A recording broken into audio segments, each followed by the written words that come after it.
Welcome to the space where creators have aligned a positive and intellectual collab of open minds. We're sharing and learning from one another. It's a vibe. ReadswithRosa podcast on the mic. Subscribe, educator spitting bars. I guess you didn't know I'm multifaceted and humble, checking off life goals. The classroom is my comfort zone where I plant and sow seeds of knowledge, compassion, empathy, and hope. Reading is the key to unlocking your potential. Countless benefits, including cognitive and mental. Regardless of the genre, books are highly influential. Go get yours, I'll get mine. Making strides, monumental. And rock with me and get down to this new jam. With my friends, I had a very simple plan. Educate the masses through books and life lessons. It's the grand slam. I'm out. Salam Falava, and welcome to episode 39 of the Reads with Rosa podcast. Today's guest is a professional rugby player.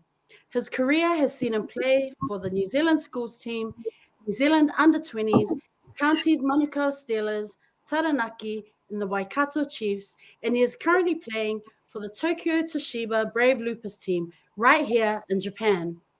Born and bred in South Auckland, he is proud of his roots and humble beginnings. It is my honor to introduce to you the captain of the Japan men's sevens rugby team, Johnny Fa'auli. Welcome to the show, bro. How are you? Thank you. Arigato. Thanks for the introduction, sis. Unreal. Man, bro, it's so good to have you here. Can you tell, man? I'm so excited. I know you've been busy, bro. Man, things been happening. A lot of stuff been happening, but we've been trying to make this happen for a long time. Now, man, I also got time. Yes, and I appreciate it, bro. I really appreciate it. Yes, as you've said, you are in quarantine right now. So how is that going for you? Are you coping all right being in quarantine? It's been all good because we came back from Dubai last week, and we had to spend 3 days of isolation in the hotel, and then the rest of the 11 days at home. So being at home is way better than being in a hotel. But it's been chill. It's not too strict. Like, we can go out to supermarkets and that, which is just leave your phone at home and turn the location off. Yeah, I was gonna say, hopefully you're sikai, and I hope you're obeying the quarantine rules there. 100%. You know how it is. Okay, bro. Before we go any further here, please introduce yourself. I've mentioned South Auckland, but tell us a little bit about your cultural roots. Who is Johnny Fa'auli? Tell our audience. Salam Falava. First of all, thanks for having me on, sis. I've watched most of your podcasts, and man, there's some good content, and I'm so happy to be on episode 39 now, which is unreal. I don't know why you're still shy. This is your 39. This is my first. But thank you for having me on. My name is Fasea Johnny Fa'auli. Born and bred in South Auckland, Muramo Hospital. I still live in South Auckland. My dad is born in Samoa, Faskokai. And my mom is born in Samoa, Lufi. A country that I'm so proud. I'm so proud of Samoa, the language and everything that comes with being Samoan, and being brought up in a Samoan household where Samoa, the language was real strong in my house. And yes, family, South Auckland, most of that family as well in Australia. But that's me, man. Yeah, man, I gotta tell you. Quiet. I gotta tell everyone, like Johnny mentioned the Samoan language. Like, what I really like about my bro here is anytime, the polyfam, anytime all the islanders come together, we go hardcore, like speaking Samoan, because we don't get to speak it, and so every chance, usually I'll see Johnny, and then we just go hard, just speaking our native tongue. So that's what I love about being up in the bro.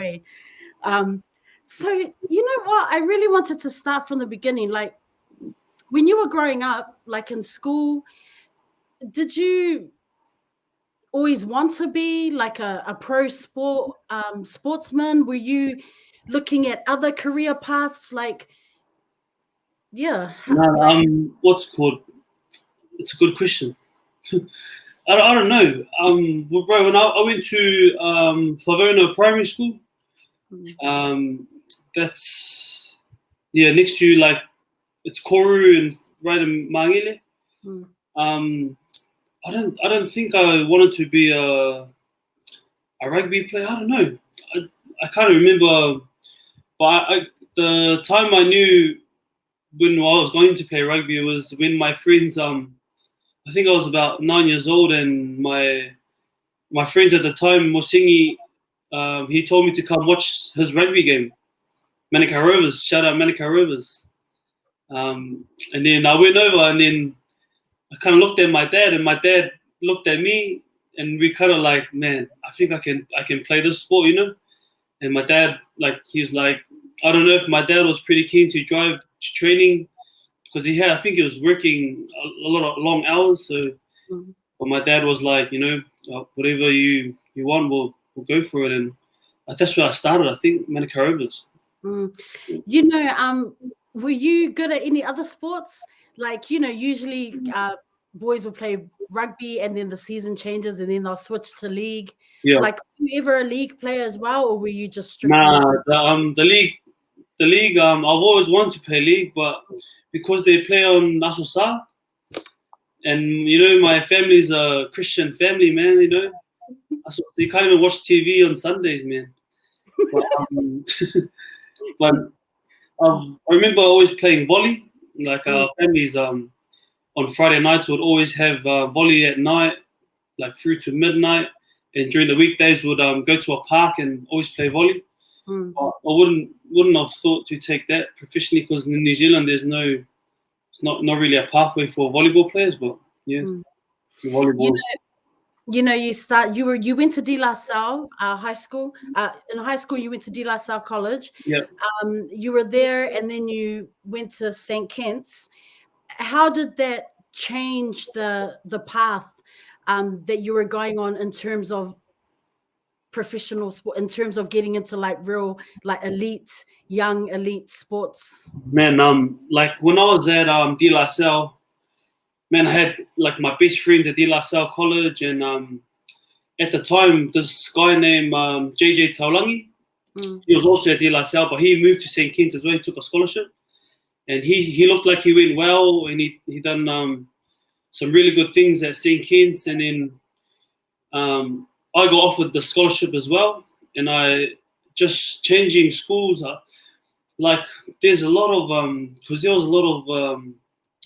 was a massive issue back then about poaching, and when I moved, it was in the middle of the poaching, like it was all over the news and that, and I don't know. It just got out to be like I traded schools. Right. You know, and then this whole thing came out about like, you know, you can't buy pride, and all thing. But in my eyes, like me and my family are just doing the best for me and taking opportunities. You know, get your school fees paid for. That school was just like you can imagine, like they did everything on laptops. They give you a free laptop. Right. And I was real slow at doing essays, so I had to write mine. But it was a massive culture shock. But then on the flip side, the rugby, they had like a academy running at St. Kitts. So I think that like it prepped me to be a professional rugby player, if you know what I mean.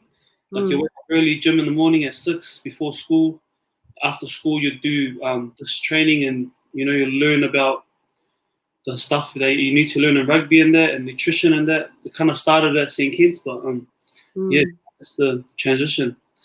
Going to St. Kitts definitely made it easier going professionally, I reckon. 100%.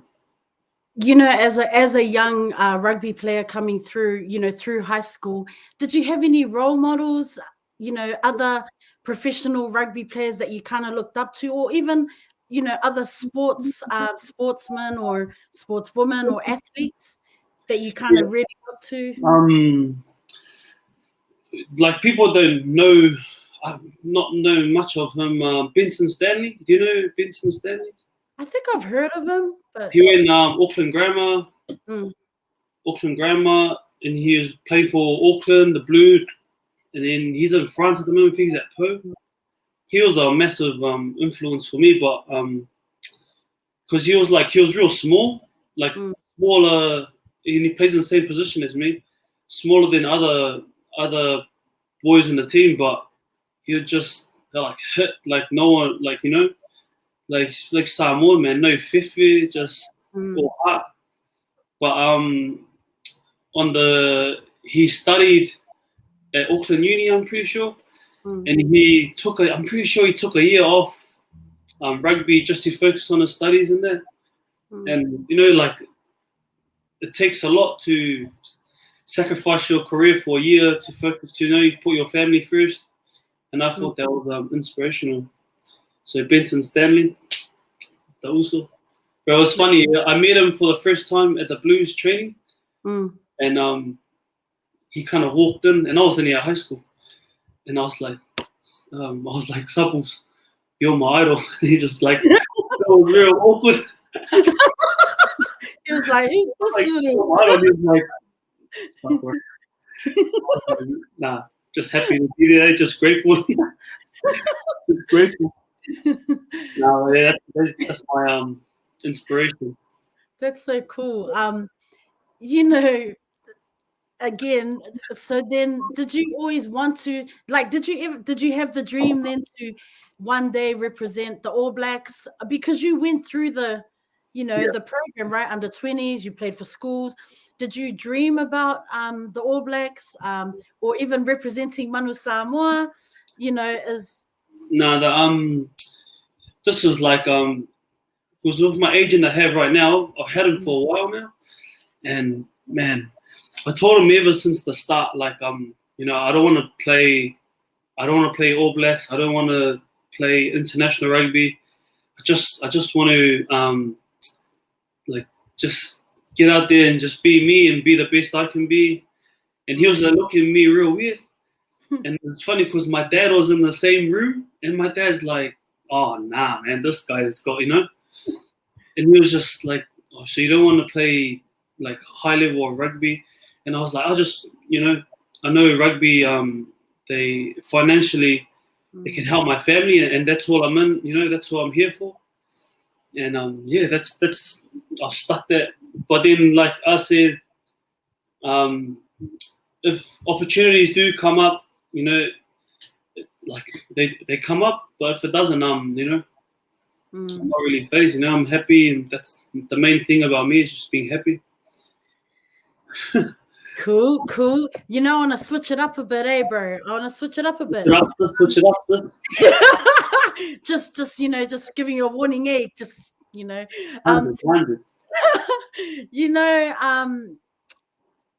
after St. Kitts, did you studied for a bit, right? Yeah. I mean, were you playing rugby and also doing tertiary study? Yeah. So I went down to Christchurch and did teaching degree, primary school teaching. I just figured, man, my when I was in primary school, like those were my favorite days, like primary. And then I was wondering why is my favorite time at school is because I had a teacher named Mato Chris. Mato Chris is our teacher, and he was like the bomb, like he was boys, but he would be teaching, but at lunchtime he would hang out with us. And I thought, like, man, I want to be like, same kind of teacher, but an islander one, Right. So I went down there, did 2.5 years of primary degree. I'm almost halfway through, but I don't know if I'll go back and finish it. You don't want to go back? I don't know. Is it so?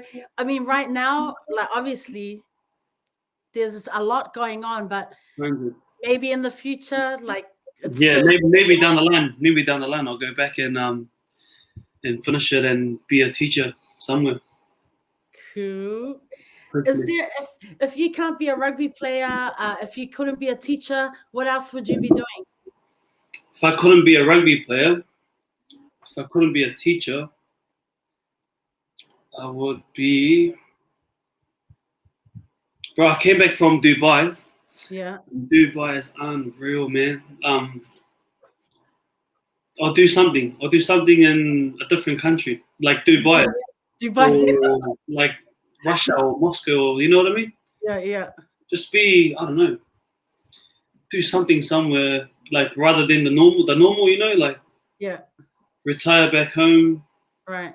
and I don't know, just do something different. I reckon. Okay. Now, thinking about your rugby career, you're still young, but so far in your rugby career, what have been some highlights? I reckon the being captain of the Japan rugby team, the sevens rugby team, that's a massive one. But I haven't taken the time to soak in. You know what I mean? Like I knew it was gonna be quite like emotional for my family because of you know where we're from and you know it's quite a massive thing.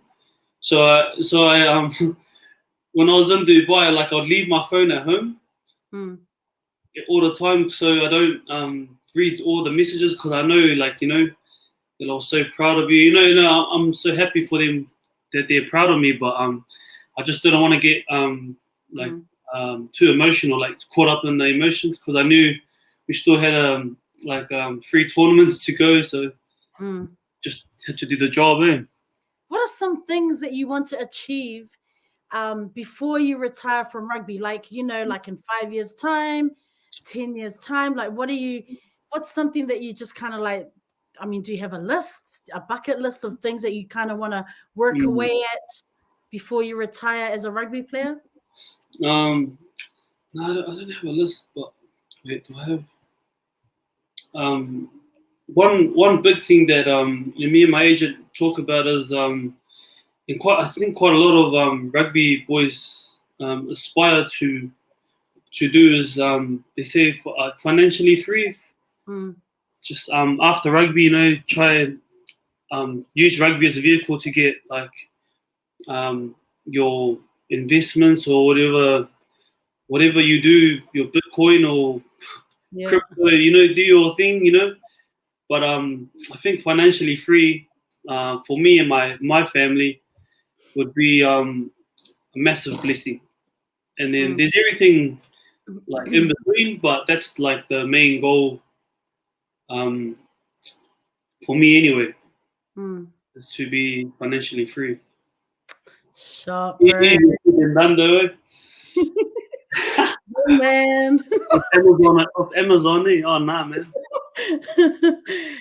You know, what countries have you been to through rugby?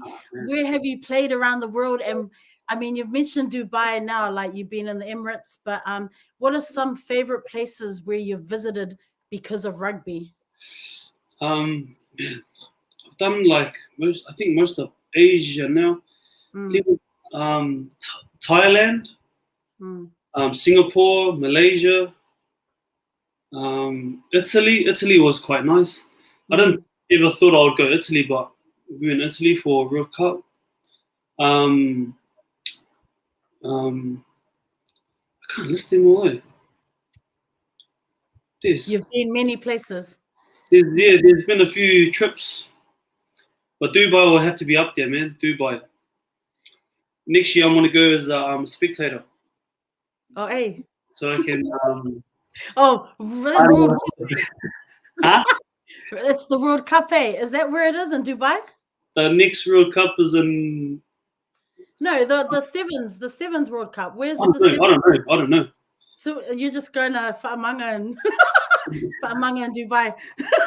We do not want to see you on the camera. Nah, I'll be the spectators now. Man, looks like a good time over there. Yeah. That's what we're after.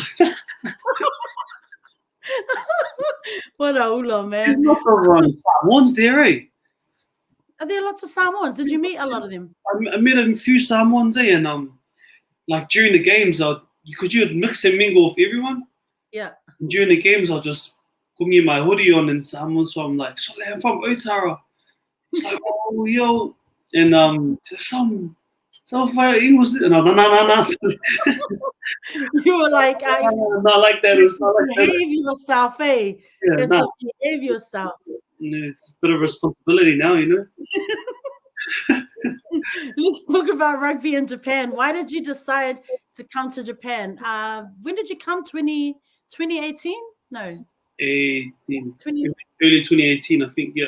Okay, so why Japan? At the time, like as I said before, like one of my goals was never to play like top level rugby. So when I was at school, I told my agent I need to go somewhere else, do something different, you know.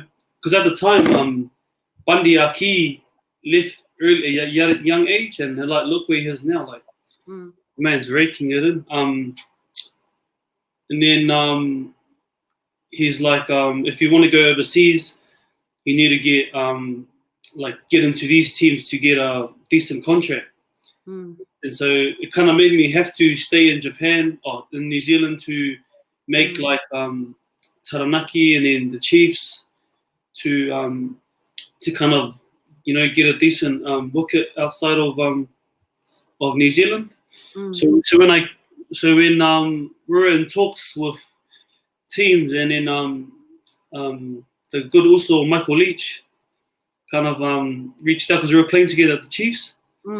He's like, gee, my team's really keen. And then I kind of like let him go. I'm like, Sully, because when I first met him, I didn't even know who he was. This was after the World Cup, right? 2015 World Cup. This is a funny story. And then on the roster, you'd see like it was my first year, so on the roster you'd see like Michael Leach, and then Japan flag, and I'm like, right, this guy must be like full Japanese, you know, I don't know. And he rocked up like maybe like halfway through the season. I still didn't know, you know, who he is, like, you know, and anyways, when I came to Japan, I realized when we walked through like ticket station, bro, like he needs security, eh? Yeah, he's like, the man's famous, man. And I was like, oh, so you're like that. See, oh, it's like that. It's like that. And then I just backtracked. Like I was like, oh, no wonder why, you know, everyone talks about him. But that's off subject. But yeah, I came to Japan. First of all, to help my family financially, and yeah, just be different. Just, you know, like there's a lot of boys who stay in New Zealand, chase the black jersey, and you know that I'm so happy for them, you know. But I just want to be different, eh? I want to be I don't want to be staying in New Zealand for 8 years or 10 years before I move to a different country. You know what I mean? Yeah, that's basically why I moved to Japan, and yeah, I'm here still. You know, when you think about as a professional player, like New Zealand, but then coming to Japan, how different is the grind? You know, as an athlete. I mean, is New Zealand more top notch? Is Japan like, how different is it, or is it's kind of like the same? Everyone trains hard, and the do you know, like in New Zealand, I think they've got a better how do I say this? They have a better understanding of the balance, like the balance between like rugby and like off field, on and off field. Like, you know, the boys will work hard during the week, and then on the weekends, you know, like, you know, do your thing, you know, have a few beers with the boys. Or I think New Zealand's got like a good culture going. In Japan, man, these guys just work, man. Even on our week off, like these guys will be same time on Monday, like 7 o'clock. doing the same drills, doing their own training, and I kind of learned a lot of them, like people like say, sharpen your axe. So the banging axe are quite sharp, and they're like always ready, They just stay ready all the time. Yeah.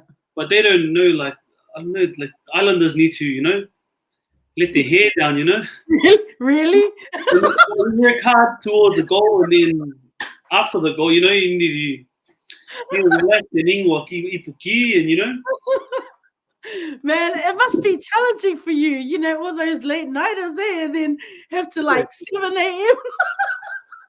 7 a.m. Nah, there's this rule: man at night, man in the morning. So what I eats, man. Gotta front up. Yeah, man, have But to. That's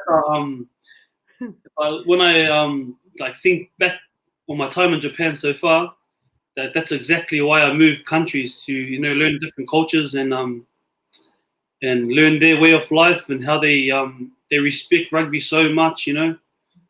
For most of our boys, like they work, so they go training and then they go work and then they come, and for me, like massive respect for them and they're grinding, So yeah, I'm out here learning. Good to know. That's So it. and in terms of the exercise and dieting regime here in Japan to New Zealand, similar, as elite sportsmen or Right, I've always struggled with dieting, because I love like food. As us, Samoans, we love to eat. Yeah. But in New Zealand, I reckon they're pretty similar. They give the same messages. Yeah. One thing with Japanese boys, man, they have the first time I've seen it, we go and eat, and they have a measure. Yeah. And they're out here following the 1 kilo rice for breakfast, lunch, and nah, man. You're like two. You're like, do I get 2 portions? Because Alisa, they just eat it and it doesn't hold. But for me, if I eat the Alisa, so it just stuck to the stomach. I'm like, take your food with you everywhere. That's one funny thing I saw here. So, okay, on the serious note, though, that stop being silly now. Seriously, though, bro, you know how proud we all are of you, man. 100.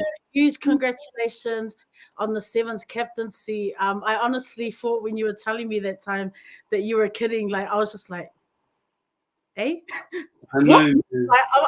I was, we're so moved that just by everything, bro." And what does this new role mean for you as a professional? Bro, that's the thing. I felt the support, man, 100%. And real grateful for everyone that messaged through and called through, even though I didn't answer their phone calls. Dude, when I got the, because I was happy just to make the team, just to make the team. Man, unreal. Get to go to Dubai, with Los Angeles, I think Hong Kong, the next one, just unreal, But when he kind of told me, the coach, because the management came in as well, and he's just like, "We got one more thing to tell you. We want you to be captain." And then just like, the muckers just started, and I was like, I need to, because I thought I didn't hear it right. So I asked him to just one more time, and he's like, "Oh, we want you to be captain." And I was just like, I told him, just give me a minute. I'll go outside just to, just to see where, like, what happened. Anyways, I went outside for like 10 minutes and I called Leach. I was like, "Oos, bro." And he goes, "Oh, did you make the team?" I was like, "Bro, I made the team." And also they just named me captain. And he was more buzzed than me. he was like buzzing out, and he's like, so I was like, what do I do? You know what? And then he goes, go inside and accept you idiot.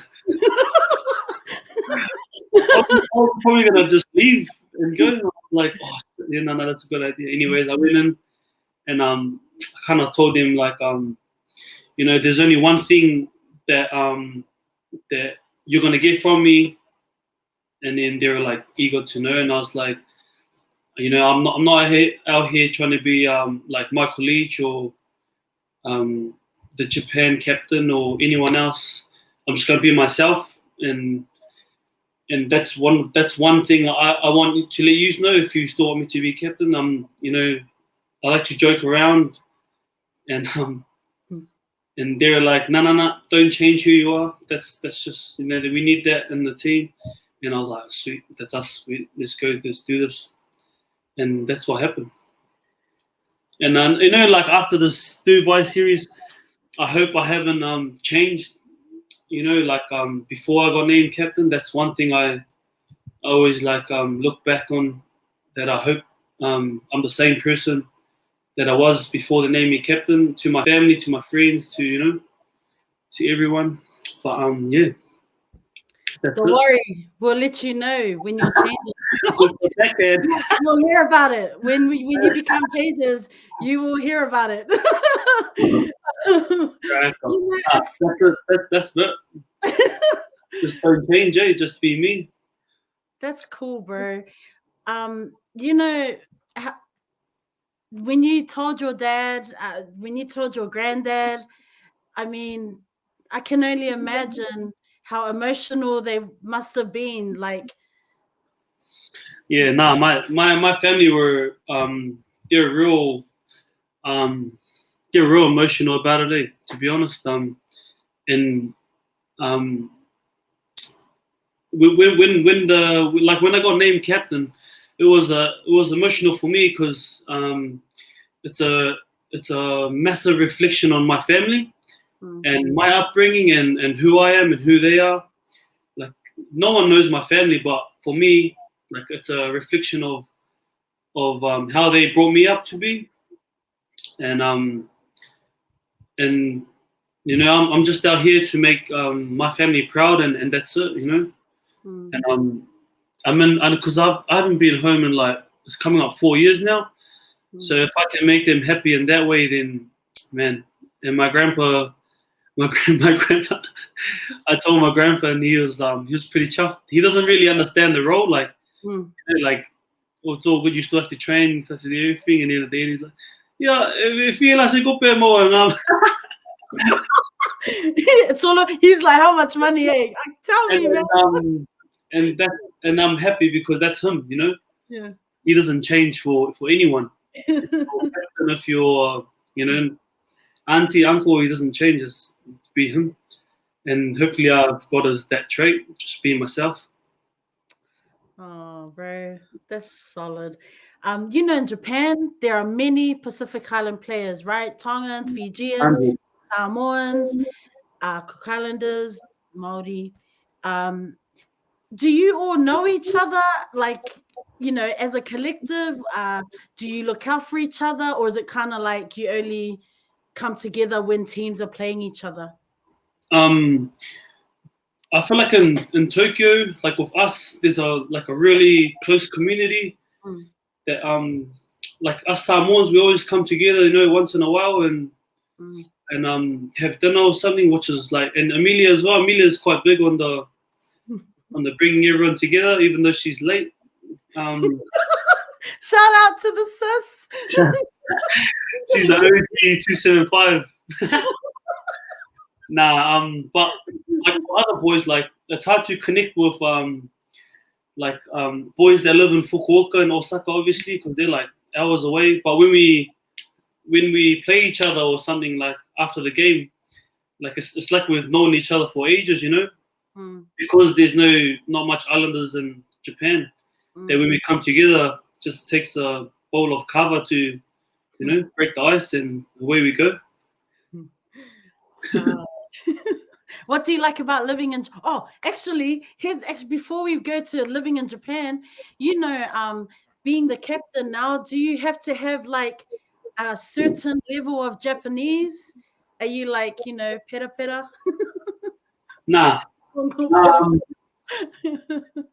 Nah, like sometimes you'd have to talk Japanese, like in the game. In the game, Right.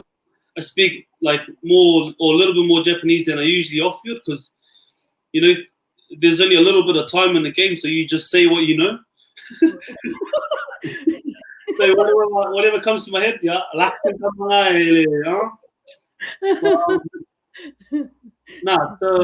it's just the sevens, Japanese sevens boys, they're quite they know English a little bit more English, and it's all good. Cool. What do you like about living in Japan then? Living in Japan, man, everyone says it, but the culture. Yeah. Man, fa'aloalo, just everything that comes with Japan, even like how we say our local is quite similar. Itadakimasu, and like, man, and the people here are so kind. Everyone says it, but they haven't experienced it, if you know what I mean. But man, and Japanese people, they like to learn like your culture as well, which is nice. They like say kia ora, or they want to know how you say talofa, and that's what I like about Japan, and the food, obviously. Like my favorite food is salmon sashimi and yakiniku. Yeah. They just have no galo. It's the only thing, man. Yeah, man.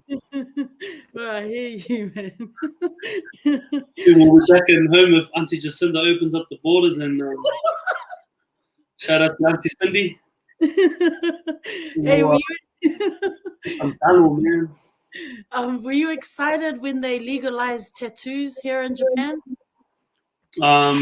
I didn't even know until you told me. But yeah, man, tattoos like a really what's it called? Like, it's really touchy around in Japan, because I feel like it's looked at as like gangs because the whole Yakuza setup, But I haven't really I don't really know. But that's good for Polynesians like yourself, who's got the malu, and some usos I know, like Joe Tupe, he's got the songai miki. It's awesome. Have you experienced any racism here in Japan? Like, subtle racism, like? Yeah. Not that I can remember. The only thing I can think of is when I go down to Fuchu taxi stop, and I'm the next in line, and then like 3 taxis just go straight past. I don't know if that's racist or. So they just come like, oh, man. I don't know. Maybe I don't know. But you need to stand with a sign and say, "Do you know who I am?" I think it's my hair. Yeah, can you fix your hair, please? You grew up, you said earlier, you grew up in your household, immersed in the language, Samoan language, and the culture. Your grandfather, what role has your grandfather played in your life in terms of learning more about our culture? What it is being a Samoan. What role has he played in your life? Man, when I was like real young, my dad used to leave my grandparents' house like every night, literally like 11 o'clock. And my dad will write down the whalupengas of every mu'u. And my grandpa can just yarn about it, and like, for me it was boring at the time because I wanted to sleep, go home. But and what I like from like now, I talk to my cousins, and that is like, man, I wish I can, like, I listened back then, You know, Dangangu now is strong as ever, and what's it called? And now I talk to my grandpa and I tell him to, you know, but he's not as strong anymore. You know, after 20 minutes he'll be tired. When I was young, man, his like, because the rest of my cousins and the family, their Samoa's not really aunts. I'm probably like in my generation that like understands and speaks it fluently, which I'm really proud of, and I try to exercise it when I can, or you know. And he was massive. He was a massive part of that, because he would like, we wouldn't get hidings, but we'll get in trouble if he goes like English. I sound funny. You can't speak the language that we speak at home. Which, you know, like right now, real grateful for that rule. It felt like a government rule at the time. But now I'm really happy that, because man, I like to think I'm really good at Samoan. You are pretty good, bro. Nah, but I'm like, and now like I'm probably the only one in my generation that can speak to my grandpa fluently in Samoan. Sometimes I have to translate for my nieces and nephews, which are like, you know, they left to Australia real young. So yeah. Nah, I'm really grateful for him and the Samoan language. Man, have you been to Samoa? I went to Samoa twice, 2009 and 2017. 2017, yeah. Would you ever live there? Do you think? Would you ever go back and live there? Maybe. Man, I'm now talking to my dad about it. Because I asked my dad if he wants to go back and stay in Samoa, and he's keen, but he just doesn't know what to do, like for a job, like, you know, because he's a welder. So I don't know what opportunity there is for welders, but I'd have to go there for like maybe a month to see what I would do in Samoa too if I was to live there. Be happy to be a maumanga man. Be a teacher. A maumanga, teach the maumanga. Hey, you know, okay, I want to talk about social media. How difficult is it to be a professional athlete in this age of social media? You know, so many keyboard warriors out there, and you know, people just pulling out their phones to record little snippets, right? And it could turn into something so big that is not even, it's so out of context. So do you struggle with that? How difficult is it being a professional athlete in this day and age? I'm not really active on my social media, but I can see some of the boys now. They've made their, like, I'm part of their, what is it? Close screen. The close screen. Not only then, close screen. Close screen. So like, you know, what they don't want the public to know, they'll send it through the close.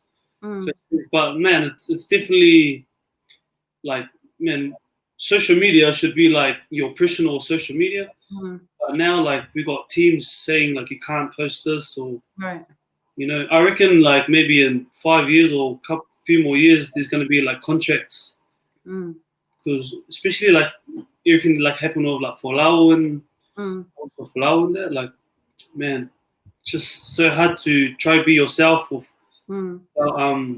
like bending the rules, but you know. In Japan, are they strict on social media platforms that you use, or is that something your agents look after? What's the situation there? No, I think Japan's like kind of be yourself. Kind of, yeah, I think they're a lot more open, because rugby is not like the number one sport in Japan. You know, like rugby is I think number 5 or something. Opposed to like New Zealand, where like every second person will know who an All Black is. You know what I mean? Yeah, I think Japan is all right at the moment, but I reckon sooner or later there will be more harsher penalties, like if you leak something or it just takes someone to pull a phone. That will suck. Yeah. Fuck me. So then saying that, do you feel pressure that when you're out, when you're out and about, just living life and enjoying yourself in public with your friends, do you feel the pressure to behave a certain way just in case someone flips out their Yeah. phone and, Yeah, 100%. That's like that's man, like once you leave your house, you're liable, you're tipsy or something, man, you start stumbling on the road, man, that could be, your team, because our town's quite small, and it's a rugby town, so they know if you're Islander, you play rugby right. because they just know foreigners here play rugby, and it is quite tough, like trying to be yourself, but also trying to be good by the club, but like they say, like it comes with the territory, or I don't know.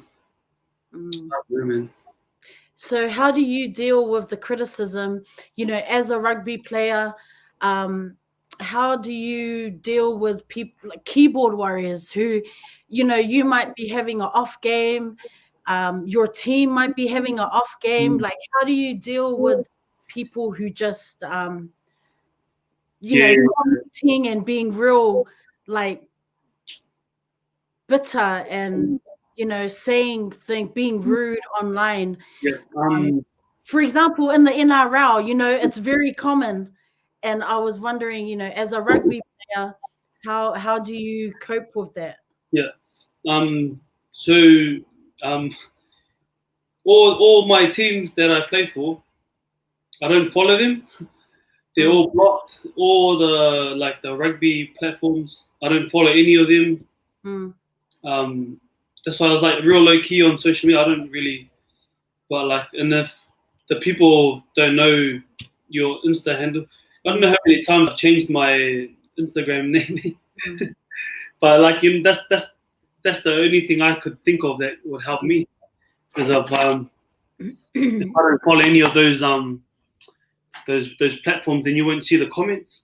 But like, for some people, like they like looking at the comments and like barking back, but doesn't. I'm not here to pay the bills for my family, and that's, I'm not here to try and win an argument over the weekend's game. That's what I believe in anyway. Pacifica men, Pacifica men and mental health. Yeah. Do you think there needs to be more discussion, more talanoa around men, our Pacifica men and mental health issues? Where in particular, like just in general? Just in general, because I suppose it's difficult, right? I mean, you live in Japan and stuff, but I guess I was just wondering, like, where do you, with other rugby players, do you talk about, like mental health and just kind of like connecting with each other, and, keeping each other, accountable and safe and being a shoulder to lean on, No, I think like in New Zealand, they're getting better, like massively better, because like like the boys like Ari Savia, and they're just making it they're normalizing it, the chat, Solomon Alaimalu, shout out to my Kuruso, who went through bit of depression early this year. In New Zealand, it's definitely on the up, because they're like normalizing the conversation, and everyone's like opening up on their social media, where they get a lot of criticism from outside noise. But I think in Japan, there's not really there's just no what's it called, player welfare, or just what could be like a players network, like where they can come to and say like, we need this, and then they'll go to Japan Rugby and bat for us. Like we need like mental skills or whatever the boys need. That's what I think's missing in Japan. But like man, when you have guys like Michael Leach, Richard Kahui, they're just experienced in this country, let alone in the rugby, and they know the the struggles that, because Leach has been here for almost like 20 years almost, so he's been away from his family for a long time, and he knows what goes on, and he kind of recognized like when boys are down and that, which is really helpful for like myself and Johnny, the boys. He knocks it on the head early, come over for dinner, and we just talk about it over dinner or something, like what's been happening at home or anything. But the players themselves, they're taking the charge here. Opposed to there's just not many support network here in Japan. So, in your team that you play for, is there a general support for all the players? Like obviously you have the trainers, the dietitians, all the different people that bring something to the team, but is there specifically some kind of wellness program that even Japanese players, because obviously the pressures they are under, is there something like that in your team, or it's not really talked about? There's no like there's not a specific person where you can go, like you could go to the coach, but like for myself, like I don't want to like get personal and in the workplace, if you know what I mean, like to separate the two, so I don't. But like someone like Leach, like I said before, like man, he's probably the network in our team. He's an agent, coach. He's the Mr. Japan. Mr. Japan, role model, right? He's the role model. How do you look after yourself in terms of self-care? Now, this is a question I have asked everyone that has come on the show, and it's just an important question because I think sometimes you give, right? You give, and just forget about yourself. So how do you take care of your wellness, mental health, well-being? It's a good question. I mean, it's just that, earlier you mentioned just in terms of the grind here as Japanese rugby players, just always on it, like 100 all the time, 200%. And so I was wondering, when you turn off, your rugby, rugby mode, and you're outside of the office, of the company, like what are some things that you do to not always be thinking about rugby, but kind of like I like to like call home. If that's I like calling home and connecting at home. It just takes my mind off rugby straight away. They definitely just keep me grounded, and they ask me everything that's not rugby, which helps me not think of rugby because everything here is rugby, you know what I mean? But that's definitely one that I use to just get on the phone before 5 o'clock because the 4-hour difference now, and they sleep early. I hate the 4-hour difference, eh? But no, that's good. That's cool. I was wondering, so what's coming up next? You've got more tournaments for Japan Sevens. Exciting, bro. Yeah, I'm just having meetings right now because obviously our Toshiba starts in Jan, but then the Sevens also starts in Jan as well. And Spain, I think the 2 tournaments in Spain. So I need to, get in the meeting and I don't know what's going to happen. Yeah, how does that work? Like, does national honors trump the club, or does the club? What did Michael Leach say? Funny, because I just talked to him, and he asked me like, what am I going to do? And I honestly, I don't know. Like, what I'm happy about now is I'm in isolation because I don't have to talk to them, which I have time to think about. But you know, I have definitely had conversations with the coaches today, and I don't know what's gonna happen. But you know, I did promise both parties that I'll give them 100 to both, you know, and nothing less. And that's all I can do at the time. I don't know what's gonna happen, man. Man, well, there's only one Johnny Fowley. You can't have one person here, one person there, man. You gotta look after yourself. The catfish. Get the catfish over there and the other one here. Now like I'd like to go Spain. But I'd also love to get in the trenches with my brothers who start the season real soon, you know. They've been training hard, man. These guys here, man. And then they look at the Akas from Dubai, they train Burj Khalifa, So future aspirations, do you have any business interests? Like, you know, obviously you've already mentioned a little bit about rugby, but outside of rugby for the future, any business, entrepreneurial? Man, I've been looking in for a while now.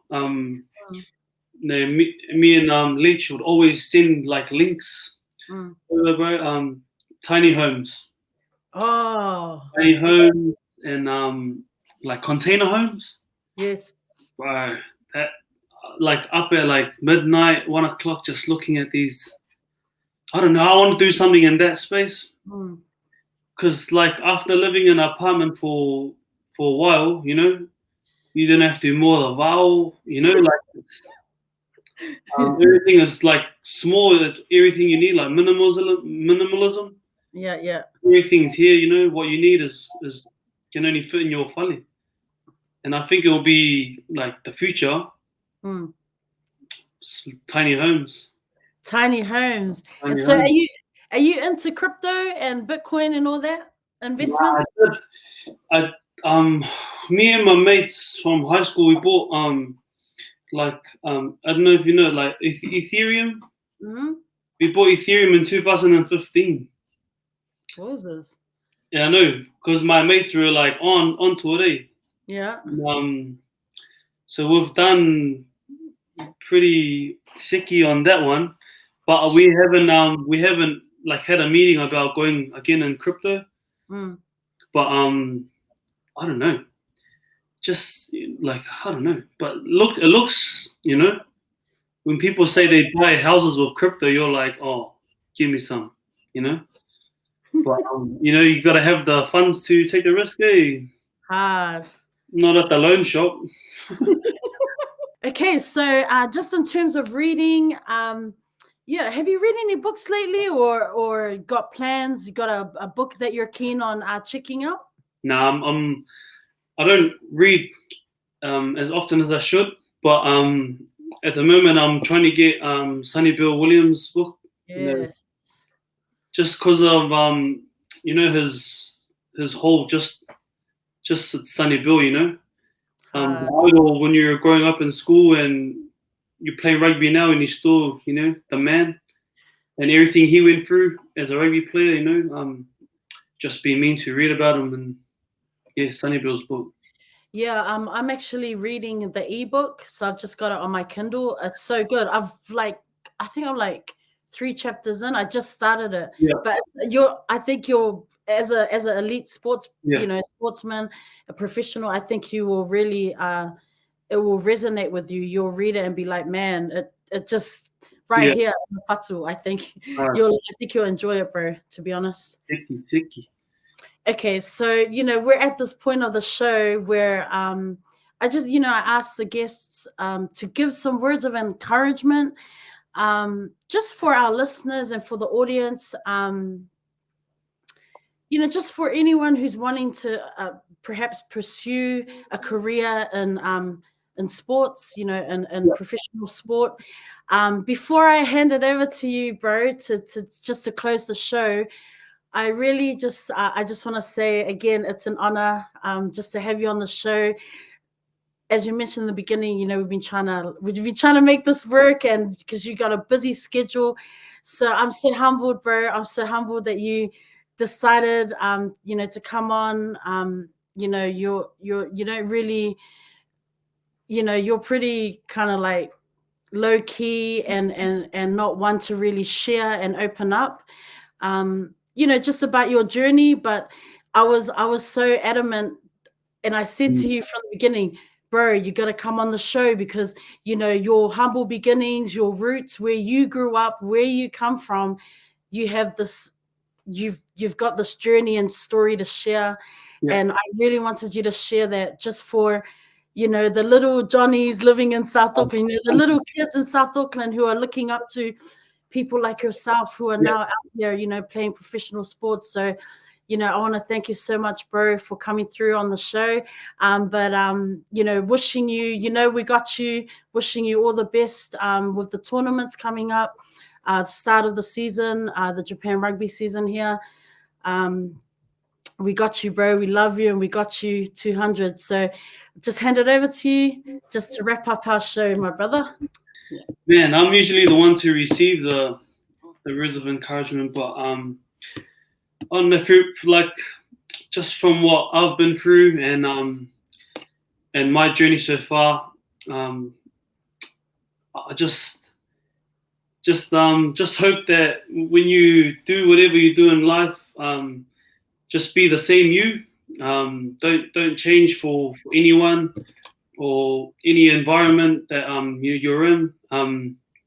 Just be yourself. There's only one of you, and that's all. You know, we don't want you to be anyone else. And I hope that anything that's come out of my mouth has helped someone, even one person, that would make me happy. And that's it, sis. Thanks for having me on. And I know it's been a while since we were trying to tee this up. I look forward to following your journey in this space, and thanks for helping our community.